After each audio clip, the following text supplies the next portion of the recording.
Começa agora, nos estúdios Abelha Digital, mais uma produção Zoom Direction.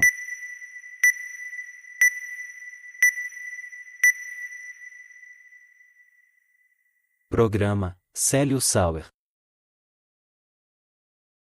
Olá, seja bem-vindo a mais um programa Célio Sauer, nessa semana com uma convidada muito especial. Ela que tem uma história de inspiração, de resiliência e de reinvenção, podemos dizer assim. Falo com Andréa Felipe. Seja bem-vinda, Andréa. Muito obrigada, Célio. É um verdadeiro gosto poder estar aqui contigo a contar um bocadinho sobre a minha história. Na Vai ser um verdade, prazer. o gosto é meu, o gosto é nosso de ter você aqui e, obviamente, de você ter aceito o nosso convite. Então, seja muito bem-vinda. Muito obrigada. Agora, eu falava consigo e sua história começou muito cedo, aos 9 anos de idade, conservatória de dança. Sim. Como é que isso tudo aconteceu? Isto, do que eu me recordo, eu era muito pequenina, aí com 3, 4 anos, vi uma novela brasileira que passava na altura na televisão e que havia uma bailarina. E Ok. eu lembro-me vagamente, depois a minha mãe e o meu pai é que reforçam, que eu dizia, quero ser bailarina, como aquela menina, eu quero ser bailarina. E começava a andar nas pontinhas dos pés em casa, com as mãozinhas cá em cima, sempre a rodopiar. E, de facto, a minha mãe colocou-me numa escolinha de dança ali da zona. Ao fim de alguns meses, o professor chamou a minha mãe e disse, temos bailarina, vamos ter que investir nesta menina porque ela tem tudo para ser bailarina, bailarina clássica, mesmo verdadeira. E assim foi, aos 9 anos fiz os testes para o conservatório, que não são nada fáceis. Testes atrás de testes, atrás de testes, não só de dança, mas também físicos, porque nós temos que nascer com uma certa aptidão física. E ou a temos, ou poderemos nunca conseguir a ter aquele nível de profissionalismo por falta de algumas aptidões físicas. Então, foi isso. Aos 9 anos ingressei na Escola de Dança do Conservatório Nacional, em Lisboa, para uma turma de 20 ou de 18 alunas, no meio de 300 ou 400 inscrições. E aí já foi duro entrar. Portanto, Claro. começa logo aí aos 9 anos faz-te à vida. E depois assim, pelo que eu acredito, nunca, né, passei por uma situação tão extenuante, mas eu acredito que começa uma vida disciplinada, uma vida onde você tem uma certa frequência e rotina desde jovem de treinos e, obviamente, de estudos. Sim, sim, sim. Começa uma rotina de... Eu sempre morei na margem sul do Tejo, o conservatório é no Bairro Alto, em Lisboa. A rotina começava às 6 da manhã, para acordar, preparar, vestir-me, tomar um pequeno almoço, apanhar um autocarro, do autocarro apanhar o barco para atravessar o Rio Tejo, do Rio Tejo apanhar um elétrico para subir até lá acima do Bairro Alto e ainda andar 15 minutos a pé. Portanto, era 1h30 a correr bem de viagem, para estar às 8 horas em ponto à porta do conservatório e iniciar um dia que começava às 8 da manhã e acabava muitas das vezes às 6h30, 7. Isto você tinha 9 anos. 9 anos. Então você, jovem, que está assistindo nesse momento que a mãe tem que pagar Uber para tudo quanto é lugar. Ah, sim, certo? sim, sim. Oh, não, não, não, não, não. Veja esse relato que pode ser uma inspiração para você começar a ganhar um pouquinho de pernas nessa vida, certo? Oh. Porque não faz mal. Não, não, não faz mal. A verdade é que o tempo era outro. Já havia perigos, Claro. já havia situações que eu tinha que ter o olho muito aberto e aconteceram várias. Durante os anos do conservatório aconteceram várias coisas mais complicadas. Já existia algum tipo de perigo, mas não é também a realidade do dia de hoje. Não é a realidade do dia de hoje. Mas sim, claro que nos primeiros tempos a minha mãe ou o meu pai levavam-me, dentro da capacidade que tinham de horário, de tempo, etc. Mas ao fim de pouco tempo eu tive que me fazer à vida, não é? Claro. Que é uma frase que eu costumo dizer, tenho que me fazer à vida, tenho que ir atrás daquilo que eu quero. E sim, era uma viagem complicada para lá, 1h30, às vezes 2, para cá a mesma coisa. Eu chegava a adormecer em pé, nos transportes públicos, em pé, no meio daquela gente toda, Sim. de tão cansada que andava, porque chegava a ter 5 horas da parte artística de dança, técnica de dança clássica, a seguir 10 minutos de intervalo, técnica de dança moderna, 10 minutos de intervalo, a dança criativa, almoço, matemática, inglês, português, francês, e era assim, era uma vida assim dura. E chegou em algum momento, imagino, que os seus pais e você mesma olharam e falaram assim, pá, temos uma bailarina de fato aqui em casa. E isto, quando é que foi? Eu acho que eles sempre, a minha família no geral, com as suas limitações, quer de perspectivas de vida, quer bagagem passada, quer financeiras, mesmo com as limitações que tinha, sempre acreditaram naquilo que eu poderia ser e naquilo que tinham explicado que eu poderia ser e no meu potencial. Mas acho que o clique se deu quando, com algum sacrifício, eles conseguiram juntar ali um bolo financeiro para me enviarem para um curso no estrangeiro, em Inglaterra. Um curso onde havia vários escalões por idade e por nível de técnica. E no final desse curso era atribuído o primeiro, o segundo e o terceiro lugar de cada turma, de cada escalão. E havia apenas uma pessoa que ganhava o prémio total de todas as turmas e de todos os escalões, aquilo eram centenas de pessoas. E era atribuída uma bolsa de estudo para voltar no ano seguinte, com tudo de graça, para repetir o nível seguinte do curso. E eu consegui ganhar essa bolsa. Portanto, eu consegui ser a pessoa no meio daquelas 300 e tais bailarinas, pessoas, que conseguiu trazer esse prémio para casa. E eu acho que aí, mesmo a mim e aos meus pais, à minha família, caiu a ficha. Não, isto é a sério. Isto não é só ela tem jeito e vai ser bailarina e vai juntar isto a outra profissão qualquer e vai ser um hobby. Não, isto é mesmo a vida dela. Acho que foi aí, para toda a gente. Você tinha que idade? 14, 13, 14. Então, assim, poucos anos depois de iniciar na conservatória. Sim. E imagino que essa não foi a única viagem internacional que lhe foi propiciada através da dança. Não foi a primeira. Foi a Que primeira. eu me recordo foi a primeira. Os tempos eram outros, era um mundo um bocadinho mais fechado. Financeiramente também não era a coisa mais fácil do mundo. Claro. O conservatório também é muito, ou no meu tempo era muito regrado, não nos deixava fazer muita coisa fora do âmbito daquilo que eles acreditavam e ensinavam. Tínhamos um compromisso muito fechado. Então, por acaso, foi a primeira vez. A partir daí é que eu depois comecei a abrir os horizontes noutros caminhos, com outras coisas, e que anos mais tarde até mudei o norte para a dança de salão desportiva, as latino-americanas. Perfeito, já vamos chegar ali. Ok. Mas nós estamos o quê? Em 1995, 94? Por aí, sim, por aí, sim. Eu sou péssima com datas e com números. Não tem Péssima. problema. E se você falar alguma coisa aqui, nós não vamos lhe desmentir porque Pronto. estamos a conhecer. Mas não vai haver ali alguém daquele lado que saiba, não, Andrei, eras minha colega e não era nesse ano. Pois, eu sou péssima com datas. De toda forma, vamos assumir 1990 e alguma coisa. E alguma coisa, sim. E, nesta época, então, você já tinha sido muito bem iluminada, tanto com a oportunidade de entrar na conservatória, que não foi, assim, não foram testes fáceis e não foram anos também fáceis. Não foram anos porque fáceis. requer muita dedicação. Sim, e muita força psicológica. Psicológica, muito interessante. Quer discorrer um pouquinho sobre isso? Qual que é a maior dificuldade hoje, ou na época, né, de se estudar a dança desde cedo? A maior dificuldade é porque é mesmo exaustivo, fisicamente é exaustivo. E emocionalmente, para uma adolescente, para uma jovem adolescente que passa por toda a fase da adolescência, que por si só já é complicada, e que tem, se calhar, uma situação em casa que poderá também nem sempre ser a mais favorável e nem sempre é a paz total, porque é assim, os casamentos têm as suas fases, não é? Claro. Entramos ali num mundo de pressão, porque sim, temos colegas, mas temos colegas que, na verdade, de alguma forma competem connosco, de alguma forma todos querem ser a melhor da turma, de alguma forma no final do ano todos querem o papel principal da festa, do bailado que se está a fazer. Os professores também não são os mais simpáticos do mundo, mas também não o têm que ser e não o podem ser porque estão a formar bailarinos. E para formar bailarinos, eles têm que trabalhar não só o nosso físico ao limite, mas a nossa mente, a nossa parte psicológica tem que estar muito bem trabalhada. Quer seja a gerir frustrações, quer seja a gerir o próprio ego, porque é muito fácil inflamar o ego e eles não deixam que isso aconteça. Muitas das vezes, quando nós até merecemos um elogio, eles fazem questão de quase que espezinhar para dizer, não, minha amiga, isso não serve para nada. Portanto, calma, vai ali para o teu sítio e vai trabalhar, porque tens um longo percurso pela tua frente. E isso eles disseram-me quando eu ganhei o curso. Quando eu ganhei o curso lá fora e cheguei toda contente, eu vinha genuinamente contente, eu vinha feliz. Eu não vinha egocêntrica, eu vinha feliz.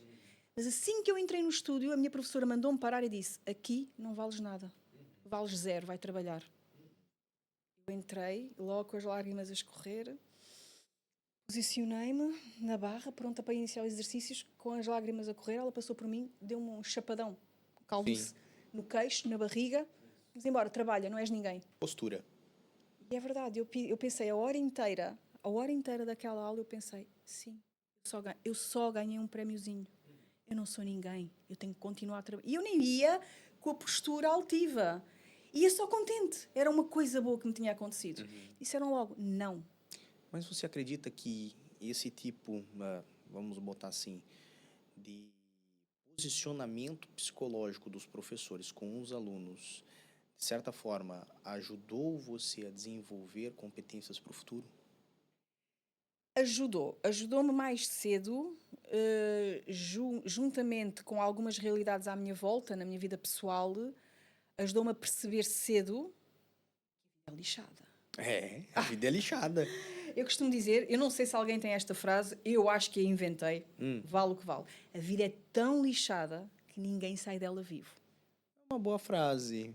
Eu, na verdade, enquanto escutava a sua história e esse extrato sobre a professora dele falando assim, põe a postura no lugar, eu lembrei de uma frase que se escutava no Brasil, que é: você não fez mais do que a sua obrigação. Isso. Isto é, de certa forma, um balde de água É. que lhe coloca assim de volta naquela posição de, Exato. ok, eu tenho que voltar a trabalhar todo dia, porque se eu deixar isso subir a minha cabeça, Exato. aí tudo vai ruir. É isso, é isso. Agora, é preciso é que haja, a meu ver, e eu mais tarde, já lá vamos, mas mais tarde tornei-me professora, é preciso é saber dosear. Porque às vezes, dependendo da etapa de vida que está aquele ou aquela jovem adolescente, pode ser um grande fogo para trabalhar, um grande vamos embora, levanta a cabeça, trabalha, e uma boa forma de te focar para o futuro e te dar ali uma lição, mas também pode ser uma grande... Então eu nunca vou ser boa em nada, então nunca chega, então não vale a pena. E às vezes há pessoas que podem não lidar tão bem com isso. Eu tive alturas na minha vida que precisava de um apoio mais carinhoso e não de um apoio tão durão. Não tão rígido. Exato, portanto eu acho que na vida é preciso haver os dois lados. E foram quantos anos de conservatória? Ou uns 6 ou 7. Uns 6 ou 7. Logo após a conservatória, você foi para as danças latino-americanas? Eu, quando terminei o meu percurso pelo Conservatório Nacional, quando saí, curiosamente eu saí um bocadinho magoada com a dança.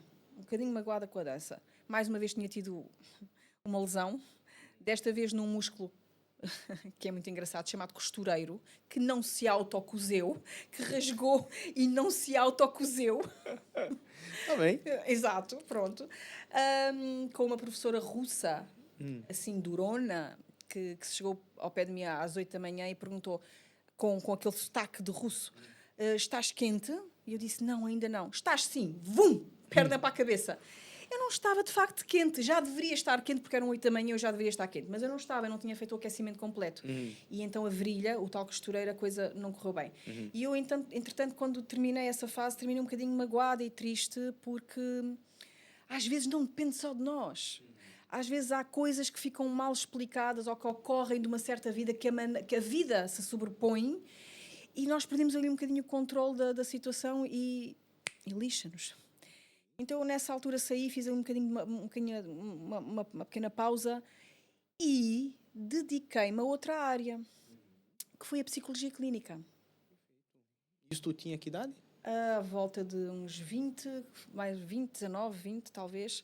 Perfeito. Entrei em psicologia clínica e porque sempre tive muita paixão por compreender as pessoas, por perceber o ser humano, por tentar decifrá-lo, sobretudo por compreendê-lo sem julgar. Então, iniciei essa parte e a meio do curso é que voltei a ter assim aquela vontade de voltar a dançar à séria e mudei o norte para as danças de salão latino-americanas. O que eu percebi, das duas formas, é uma relação muito humana, porque a psicologia é o humano por dentro, a dança é a representação Os sentimentos para fora. Perfeito. É. E, bem, agora eu venho à pergunta que me interessa. Danças latino-americanas por quê? Bom, ponto número 1, porque é dança. E desde que seja dança, a Andreia já lá está. E tudo o que era dançar era para mim era fenomenal. Depois, porque era diferente. Não ia ser exatamente igual ao que eu tinha feito no passado, com toda a bagagem do passado. E eu poderia, sim, trazer a bagagem do passado para mais rapidamente poder crescer neste novo mundo, nesta nova dança. Porque o balé clássico é a base para tudo. Claro. É a base para tudo na vida. Na vida que tem a ver com a parte artística de dança. Sim. E porque eu comecei a ensinar balé clássico a meninos pequeninos. Comecei a ensinar em várias coletividades e várias escolinhas, mesmo antes de de começar a psicologia clínica. Eu deixei o conservatório e fui convidada a começar a dar aulas, a ensinar em algumas escolas. E numa dessas escolas conheci um professor de danças de salão que me estava sempre a desafiar para ir ver as aulas dele e para entrar para as danças de salão. Perfeito. Ele estava sempre a angariar novos alunos. E ele foi esperto, porque ele via potencial Claro. em alguém que já tinha algum historial, algum não, Claro. todo um historial de dança. Então eu comecei a fazer as aulas dele, ele até começou a fazer as minhas aulas de barra de chão, algumas de balé, porque o balé, lá está, é a postura para tudo, é a base de tudo. E comecei a entrar naquele mundo e a apaixonar-me completamente. Porque é um mundo muito... É cheio de glamour, cheio de ritmo. Para já não é só um ritmo. As latino-americanas têm 5 ritmos diferentes, não é? O cha-cha-cha, o samba, a rumba, o passo-doble, o jive. E ainda havia a chance de querer ir também para as 5 clássicas, não é? O tango, a valsa, o slow foxtrot, etc. Então eu apaixonei-me por aquilo. E os vestidos muito glamourosos, os sapatos muito glamourosos, a maquilhagem muito glamourosa. Apaixonei-me e investi seriamente nessa área. E chegou a representar Portugal, inclusive. Sim. E como é que foi isso? Eu fui crescendo, fui evoluindo em cada um dos escalões, fui sempre dentro de cada escalão e dentro de cada idade ganhando algumas medalhas, até que ainda na parte de medalhistas, acho que esta parte do Campeonato do Mundo era em medalhistas, ganhei o campeonato Nacional do meu escalão em medalhistas e fui à Dinamarca, se não estou em erro, representar Portugal. E ouvi o nosso hino, porque eu consegui fazer final. Portanto, isto em danças de salão é mega difícil, é super difícil, seja por um caminho ou seja por outro, é sempre mega difícil. E o que custa não é o dançar no campeonato. O complicado é a preparação. Diariamente o ter que treinar 2, 3, 4 horas. Diariamente ter que, com dores ou sem dores, ter que trabalhar. Diariamente ter que trabalhar, ensinar ou ter outro tipo de trabalho qualquer que nos possa dar dinheiro e forma de continuar a fazer o nosso sonho, que é a dança. Porque Perfeito. a dança é muito complicada, não tem quase que apoio nenhum. É uma área muito pouco valorizada e não tem grandes apoios. Então nós temos que trabalhar arduamente para poder ter algum dinheiro para investir no nosso sonho. Mesmo para representar lá fora Portugal, nós temos que comprar, ou pelo menos na minha época, agora não sei como é que as coisas estão, temos que comprar tudo, pagar a passagem de avião, pagar o hotel, pagar os sapatos, o vestido, tudo. Irmos de tupperwares e comer do tupperware no aeroporto, levar tupperwares que aguentem ou coisas embaladas para a viagem. É muito complicado. Não é a dança em si, para quem gosta de dançar e para quem foi preparado e talhado para dançar, não é a dança que custa, porque nós estamos a fazer com amor. Claro. O que custa é tudo o que está à volta, horas que não dormimos, amigos que perdemos, coisas que não fazemos enquanto adolescente ou jovem adulto, cinema, jantares, saídas, tardes de adolescência, que são só única e exclusivamente dedicadas àquilo. E a fatura aí paga-se mais tarde. E aí vem a minha pergunta. Você falou sobre a preparação. Na época em que você foi para o campeonato na Dinamarca, você teve um período de preparação para aquela coreografia. Quanto tempo que é de preparação para vamos botar um jovem que pensa um dia em chegar nessa categoria? Quanto ele teria que investir do tempo dele de preparação só naquela coreografia, sem contar todo o background? Tudo o resto. Exato. Bom, nós estamos a falar desta parte do campeonato da Dinamarca, mas eu acho que é mais importante transpormos isto para o Campeonato Nacional de Profissionais. Perfeito. Que é mais importante, Claro. é mais forte, é mais difícil, ou para isso, ou por exemplo para uma participação em Blackpool, ou para uma participação no International. Vamos transpor para esse patamar, Perfeito. que é o patamar que eu julgo que o Célio quer que eu descreva, que é o mais alto, mais difícil. Curiosamente, as nossas coreografias, cada dança, das 5 latino-americanas ou das 5 clássicas, ou standard, há 2 nomes, cada uma tem uma coreografia. Nós dançamos as 5 danças de seguida. Portanto, cada uma tem uma coreografia de 1 minuto e meio. Temos ali 10 segundinhos, 15 para descansar entre cada dança. Portanto, são as 5 danças seguidas. O descanso é o agradecimento e o reposicionar em pista para dançar a dança seguinte. E cada uma dessas coreografias normalmente não mudam durante muito tempo. Ok. Muito tempo. Podemos ter a mesma coreografia 1, 2, 3, 4 anos. Perfeito. Podemos sim apimentá-la, torná-la mais rápida, retirar um passo que não está a correr tão bem e que não aceita tão bem e colocar outro, mudar uma ligação, encurtar, tornar mais longa, mas o esqueleto da coreografia é sempre o mesmo. E é aí que está o ganho, porque aquilo fica tão automatizado no nosso corpo, fica tão bem percebido, o nosso corpo sabe tão bem, mesmo sem pensar, que é o que se pretende, é não estar a pensar no dia do campeonato, é deixar Claro. ir. Aquilo está tão intrínseco em nós que a coreografia sai na perfeição.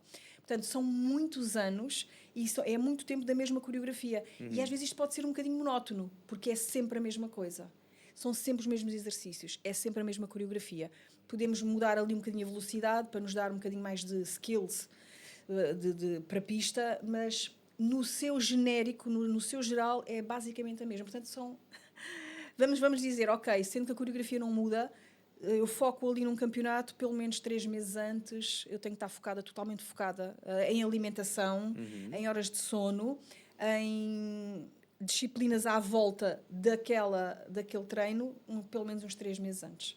E imagino que todos os dias se treine a mesma coreografia. Sim, todos os dias, as mesmas 5 coreografias, os mesmos aquecimentos. Eu chegava todos os dias ao estúdio de dança e sentava-me no chão a rodar os tornozelos, a rodar os pulsos, a rodar os joelhos, a rodar o pescoço, a aquecer as costas, os ombros, as virilhas, a abrir, a afastar as perninhas para tentar ver a flexibilidade, puxar pernas para cima, a esticar, fazer uma corridinha 2 minutos à volta da sala e depois começava todo o resto. Rumba walks para a frente, para trás, lock steps para a frente e para trás, promenade runs à volta da sala, spin, tudo, cucarachas durante um quarto de hora.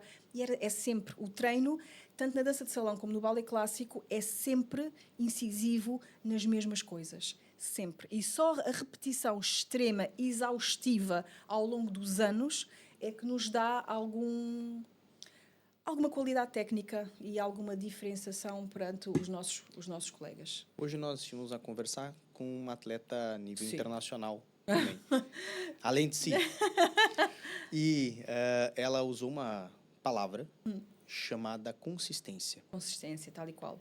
E, bem, você respondeu antecipadamente a pergunta que ele fazia se a consistência era algo importante e é visível que é. Nós somos seres humanos, obviamente que não conseguimos estar sempre cá em cima, oscilamos e faz parte pelo processo da vida, por doença, gripes, etc., por processo de treino, de aprendizagem de certos movimentos. Às vezes temos que pôr uma coisa mais difícil, nova, voltamos um bocadinho abaixo para depois voltar, mas a consistência, o foco, o ser sempre o mesmo ritmo de treinos, isto é fundamental, e não ir abaixo. E no tempo em que você professorou, imagino que tanto o seu histórico conservatória, quanto também o histórico das competições, lhe ajudou a formar e informar as jovens, Claro. para quem você passava os seus conhecimentos, sobre essa consistência. Sim. E você, como professora, na hora, conseguia perceber aquela jovem que, evidentemente, iria perseguir, Sim. e aquela que iria deixar? Sim, claramente. Isto é tudo muito engraçado. E eu tornei-me também júri de dança, júri internacional de dança. Perfeito. Ou seja, e enquanto júri isto que eu vou dizer também se aplica. Eu e os meus colegas quase que diríamos, ao ver uma pessoa chegar à nossa sala, quase que, claro que isto é metaforicamente falando, não é? É um exagero, é uma hipérbole, mas quase que dizíamos, da forma como aquela pessoa chegava à nossa sala, não se dirigia a nós, se ela ia longe ou não. Perfeito. A gente conseguia ver pela forma, eu consigo ver pela forma dela andar, a forma dela se posicionar à minha frente, a forma como ela fala comigo. E isso diz-me, e isso a minha vida toda ensina-me a ler pessoas. Eu consigo perceber que tipo de personalidade tenho à minha frente, que tipo de pessoa tenho à minha frente. E se essa personalidade é uma personalidade que pode vingar no mundo artístico ou não.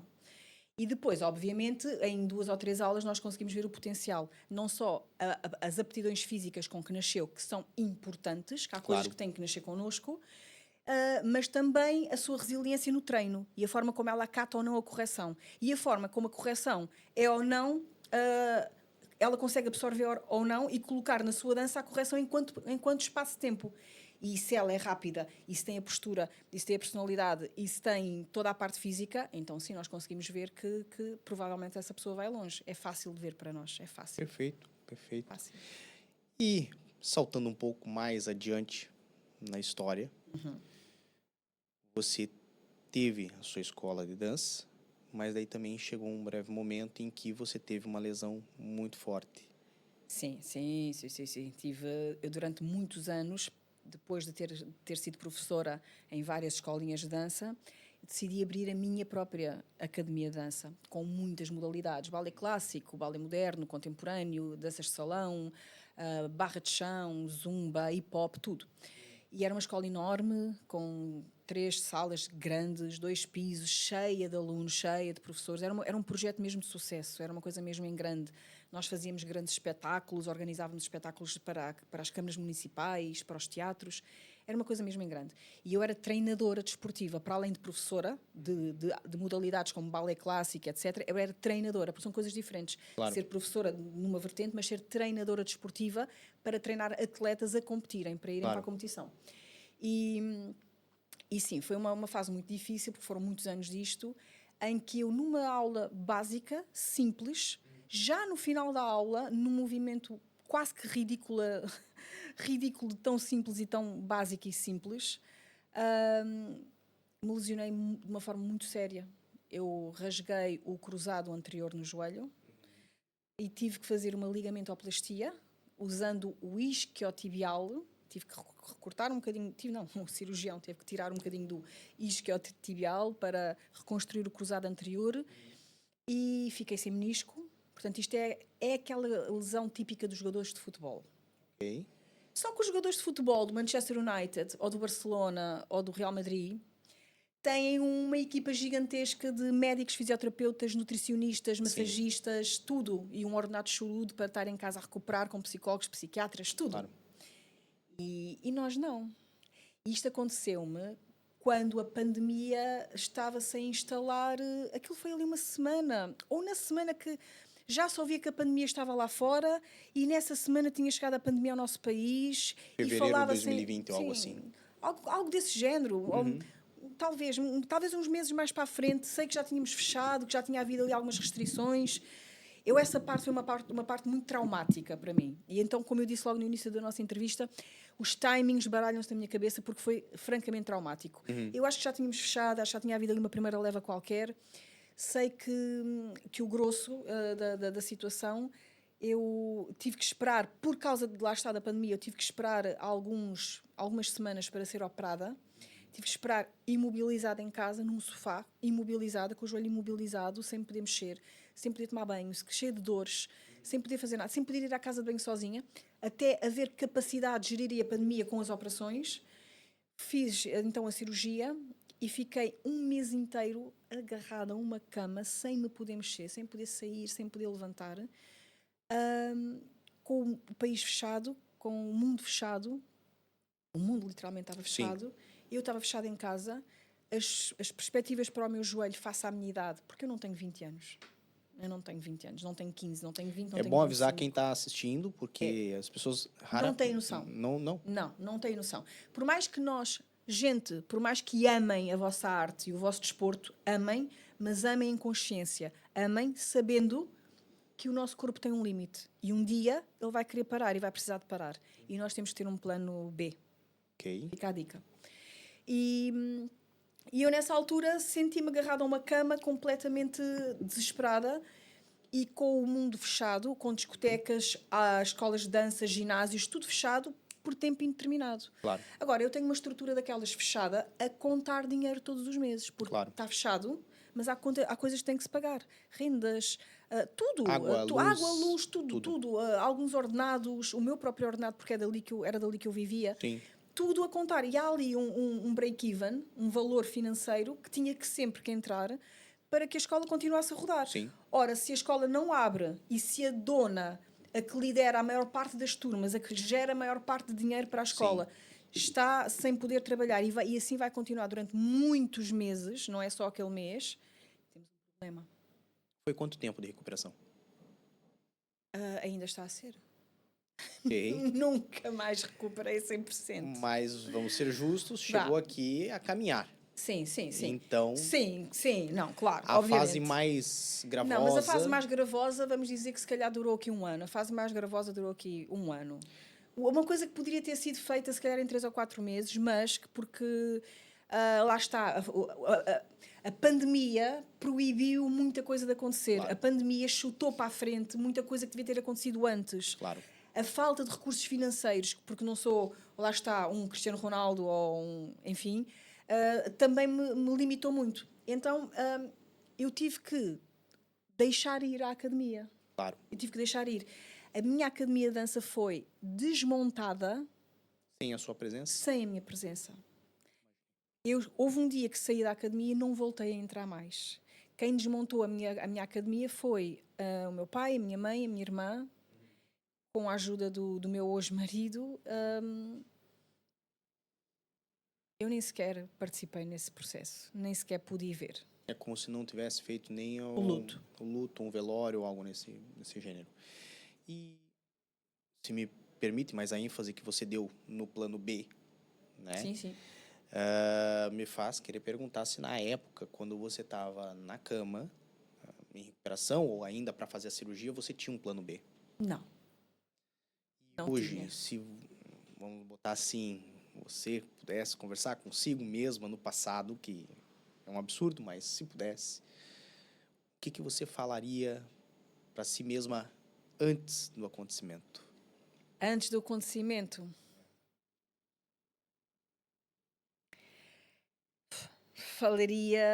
diria, e é o que vou dizer, é o que digo a toda a gente aí desse lado, e disse há pouco tempo a um ex-aluno meu que teve um acidente gravíssimo de moto, e eu tive esta conversa com ele, julgo que um mês ou 2 antes de ele ter um acidente gravíssimo de moto. Por acaso foi de moto, mas podia ter sido a dançar. O que eu diria ou o que eu digo é, munam-se de seguros de acidentes pessoais, seguros de saúde, seguros que vos possam dar um rendimento mensal caso vocês fiquem impedidos de trabalhar com o vosso corpo. Claro. Este é o meu maior... Porque se eu disser, cuidado, deixei a dança mais cedo, não vale a pena. O amor à arte, o amor à dança, não dá, isso não dá. Sim.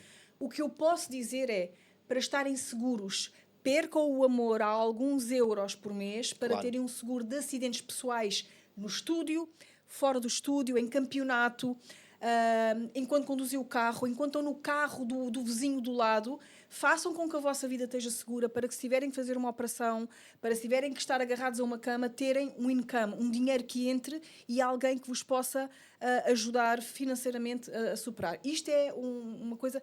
O meu acidente foi um acidente de trabalho. Claro. E eu fui ajudada pelo seguro, porque eu sou obrigada a ter seguros, eu tinha um seguro de acidentes de trabalho e tive essa ajuda. Mas não tinha, por exemplo, o seguro que eu falo aqui de se não podes trabalhar, tem qualquer coisa que faça uma indenização. Porque isto podia ter corrido muito mal para o meu lado. Eu tive muita sorte fui abaixo durante um tempo, durante uns meses eu fui lá abaixo e fiquei lá embaixo a viver, fiquei lá no negro, sozinha a chorar em casa, mas de repente uma luz, algo invadiu a minha alma e algo invadiu o meu íntimo e disse, não vais desistir. Então, tu nunca desististe nada na tua vida, mesmo quando te davam um par de salda a dizer não vales nada, não vais a lado nenhum. Não és agora que vais desistir. Não foi um flashback? Isto é muito estranho, mas foi um dia estava na cama a olhar à televisão que tinha em frente à minha cama, porque não podia sair da cama, e dei por mim a ver um programa que eu nunca gostei. Qual que era? Big Brother. Eu odiava aquilo. Perfeito. Eu não tinha paciência para ver a vida dos outros. Porque eu sempre fui, na minha vida, eu quase não tinha tempo para a minha própria vida, de tão cansativa que era, de tão dolorosa fisicamente, por minha escolha, porque eu gostava de dançar, eu gostava de fazer o que eu fazia. Mas aquilo eu tinha lá tempo para andar a ver televisão e para andar a ver os dramas dos outros. Não tinha. Então aquilo não me dizia nada. Eu até que achava meio que ridículo. Estou a ser honesta, é o que é. Sim, justo. Até que um dia eu olho à televisão, não tinha mais nada para fazer, começo a ver. Começo a ver e vejo uma ex-aluna minha. Sim, Boa. porque eu fui professora de meio mundo. Meio mundo, literalmente. E ela entra nesse programa de televisão e eu começo a pensar, olha, está ali a minha ex-aluna, está ali a Soraya. Fiquei interessada em vê-la a ela, porque eu fui Claro. professora dela. E apaixonei-me pelo programa, pelo formato. Perfeito. E afinal eu estava com um estigma errado. Eu que não costumo ter estigmas com nada, eu afinal tinha ali um estigma. E dei uma oportunidade ao programa, uma oportunidade à Soraya e uma oportunidade a mim de ver uma coisa diferente.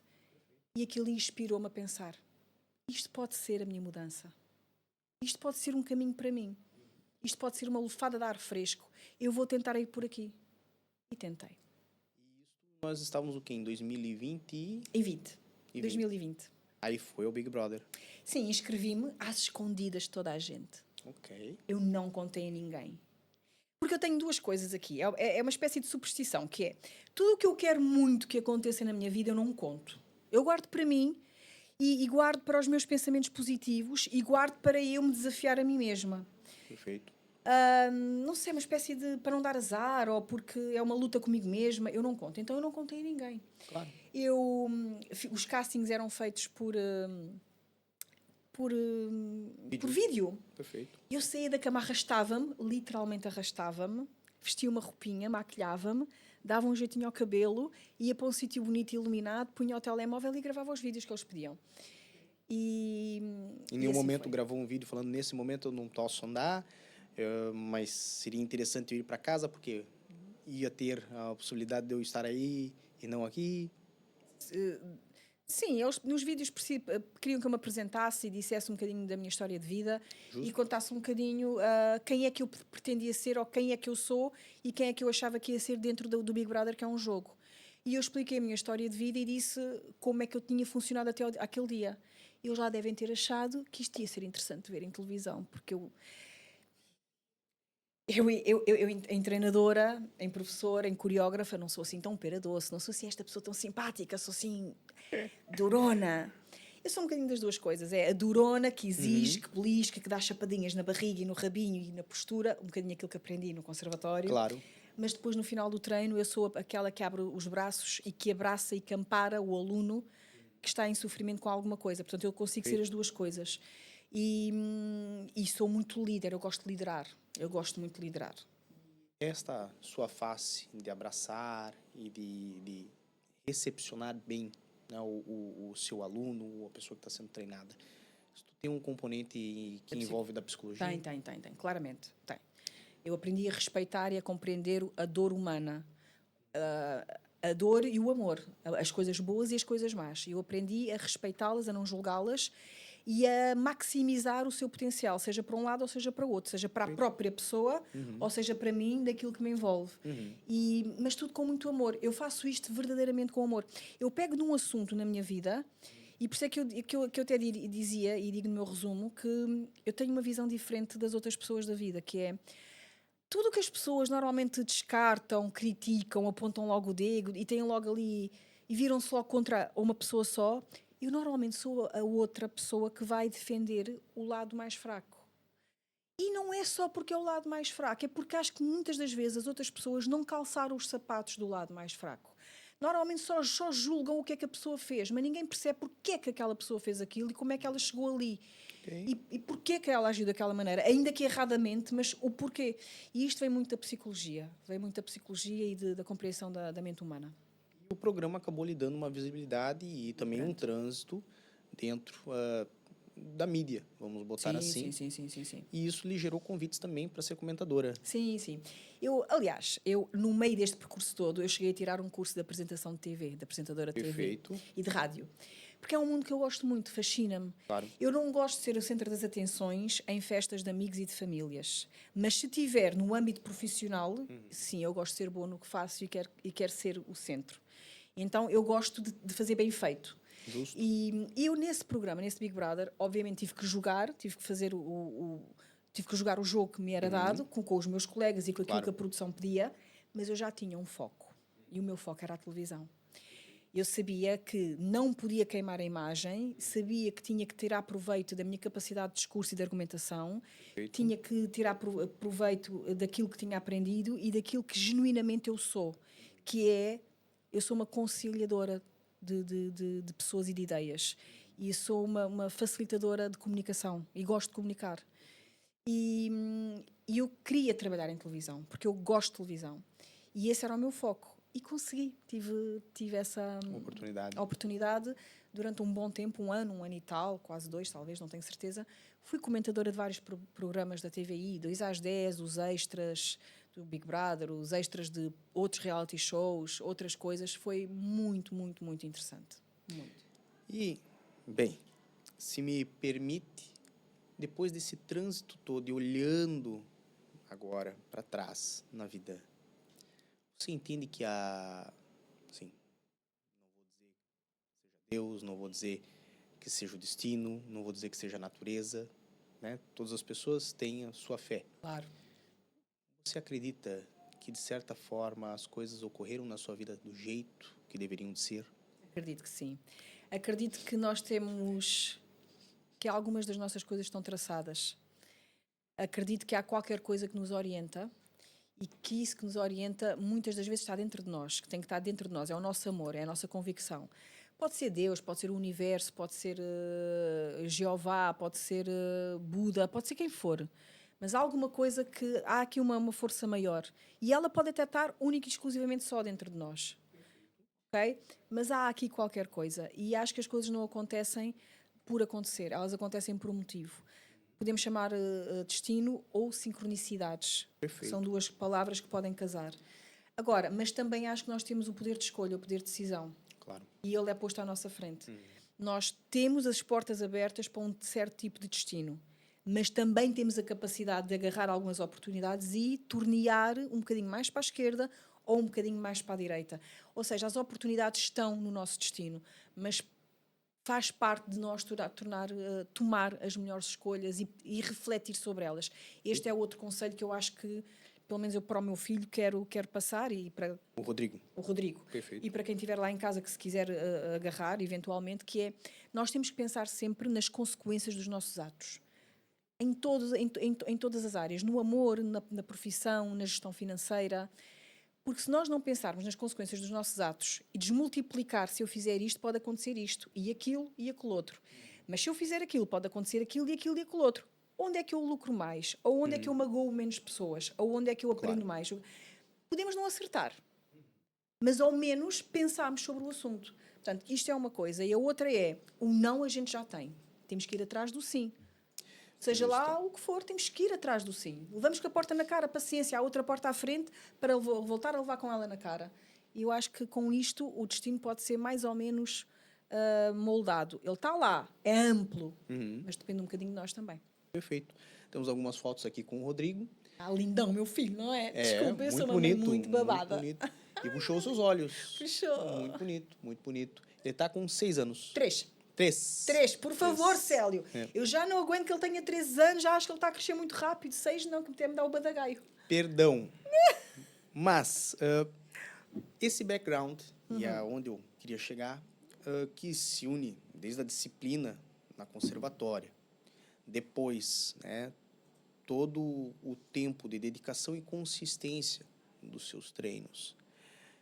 Obviamente, tem as conquistas no meio do caminho, também tem as dificuldades que também ocorrem no meio do caminho. Claro, faz parte.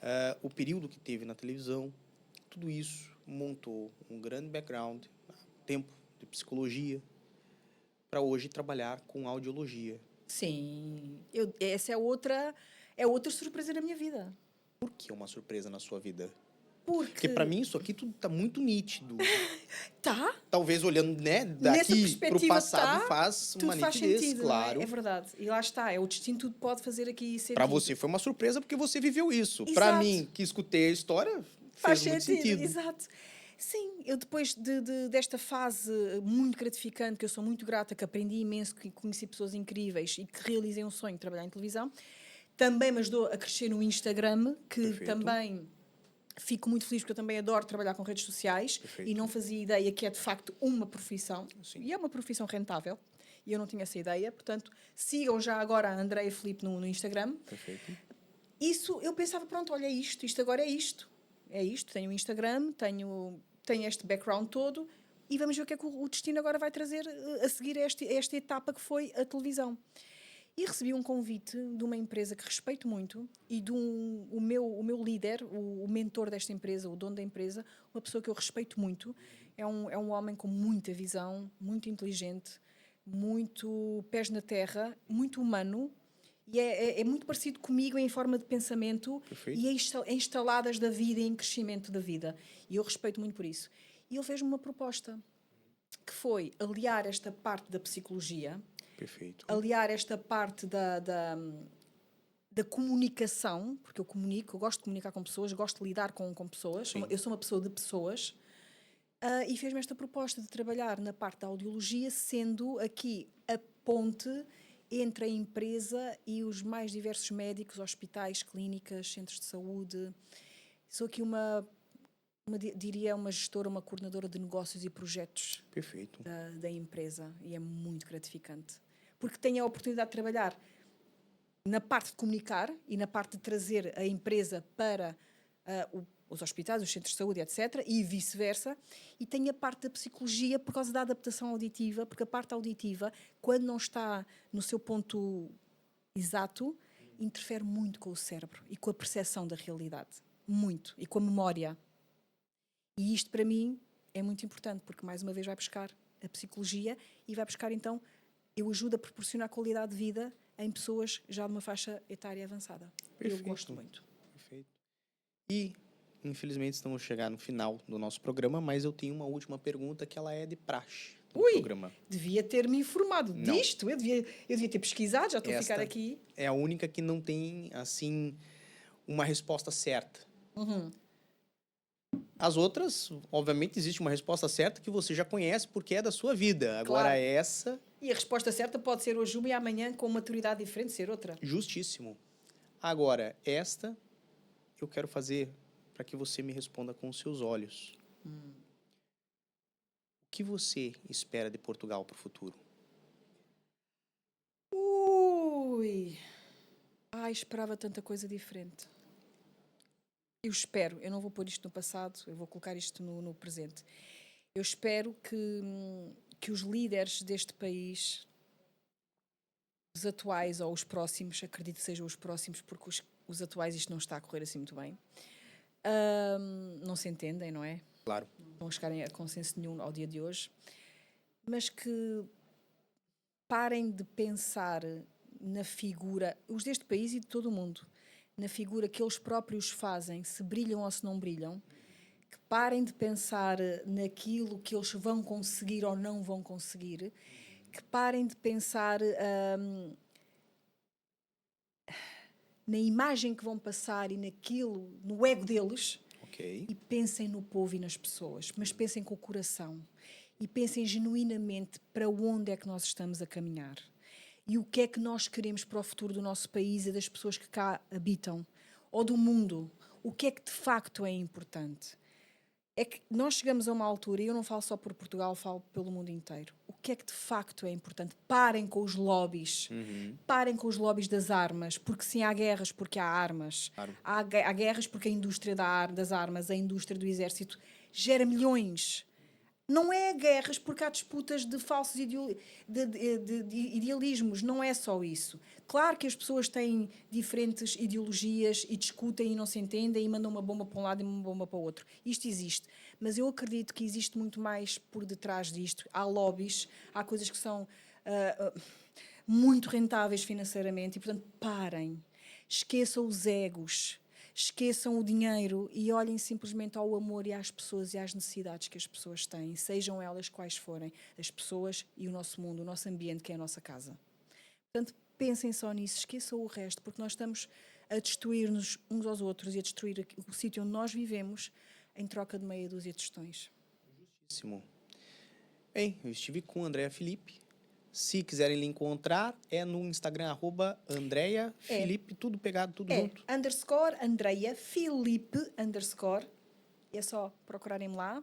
Eu vou ficar muito contente de vos receber e quem quiser conversar um bocadinho mais comigo através do direct, nós podemos conversar. Perfeito. Muito obrigada, Célio. Eu que agradeço. Um gosto. Não, o gosto foi todo meu. E eu tenho que agradecer a você que acompanha o nosso programa. Um grande abraço, muita força e boa sorte. Na semana que vem eu lhe vejo de novo. E tchau.